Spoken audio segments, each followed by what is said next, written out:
Well, I'm very delighted to have another guest with me here at the NOAA conference here in Zurich, where investors and startups are coming together to see if they can find some mutual relationship in terms of powering up solutions to, well, sustainability, digitalization, and the economy. I have with me a new guest, so could you introduce yourself, sir, and say where you're from? My name is Walt Anderson. I'm with Avialto, a London-based company. I'm one of the co-founders. And Avialto is designing a fleet of high-altitude platform vehicles that emulate satellites, and we provide a much lower cost telecom experience. So we're focusing on unserved and underserved areas of the world where we can try to begin to close the digital divide. 3.2 million people, 2 billion people do not have regular access to internet and the networks. Right. So when you say vehicles, is there a simpler way of describing what they are? Yeah, I guess you could say an airship, a type of blimp, uses helium gas for lifting, and it stays in a stationary position at around 18 to 22 kilometers in the air. That's above every air traffic. It's pretty much above the weather.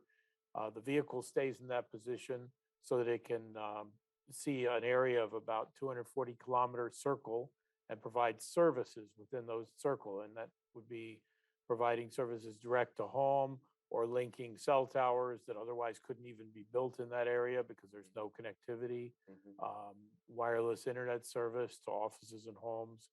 So we're really lowering the cost of telecom to those remote areas that have nothing or have very high, or most of those areas have satellite services, but those are so expensive. They're out of reach for most people in that part of the world. Right, right. So you're talking about places like Africa, Central African Republic, West Africa, Indonesia, maybe.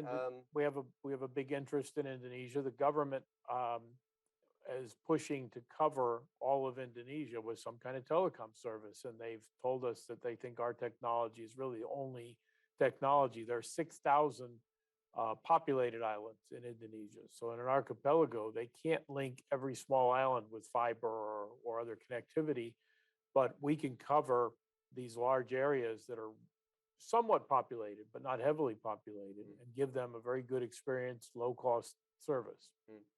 So, I mean, obviously on one level, this is about people being able to communicate with their mobile phones, to access the internet and all these other things. But so on one level, that's about connectivity, but this goes beyond that in many ways, because actually once you can connect people, once you can provide digitalization, you can think about all kinds of new sustainable business models, I think. We were talking about this last night, for example. Well, the classic example is a farmer. Say he's in Africa and he's just finished, his crop is ready to pick, ready to go to market. He doesn't have telecom. So a truck drives up, the guy says, I'll give you X dollars, X pounds for your entire crop.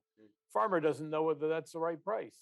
Change the story. He whips out his phone or goes online with some other device, finds out the price is double what he's being offered, and he makes alternate arrangements and increases his revenue and the prosperity of his entire community simply by knowing the value of what he's doing. Multiply that in 1,000 different businesses, 1,000 different times, and the level of prosperity throughout the world where you have telecom will increase. Right. What's been the reception from the telecoms people to this? Well, we're actually a wholesaler. We're not going to sell direct to the end user. So we're going to sell to a mobile operator or a wireless operator or a VSAT operator already operating in those countries.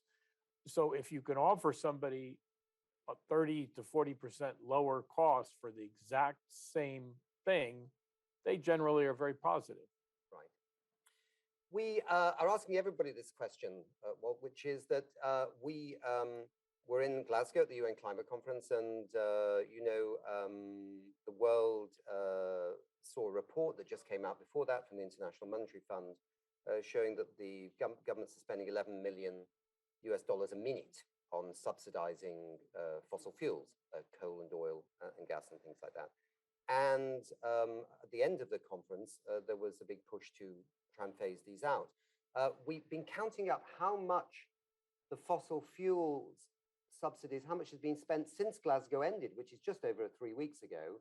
and it's up at $581 billion that's been spent on subsidizing fossil fuels. And fossil fuels, of course, are not a new startup, right? They've been around for quite a while. You'd think they wouldn't need that much support.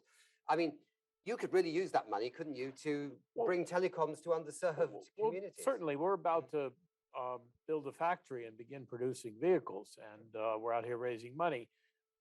We don't engage with the government at the same level as the fossil fuel guys. And to be more direct, we don't pay off governments to give us money that doesn't belong to them, belongs to the people of their countries. Yeah. Fossil fuel industry has become expert at this massive corrupt bargain where they pay off the leaders of countries to give them the money belonging to the citizens of those countries. And it's obviously time for that to stop. Yeah.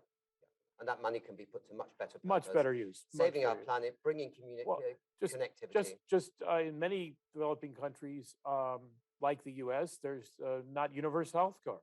And the money saved that we give to the fossil fuel companies could provide more universal health care, education, other benefits. The money's there, and the fossil fuel companies don't need it. They just want it. So, well, I really hope it goes well with you here at NOAA. It sounds like a brilliant solution that you're bringing to connectivity in underserved regions of the world using what people knew as airships. And I know that that technology is coming back in all kinds of interesting ways. And I wish you great success here. And thank you very much indeed for being on We Don't Have Time TV. Well, thank you very much, Nick.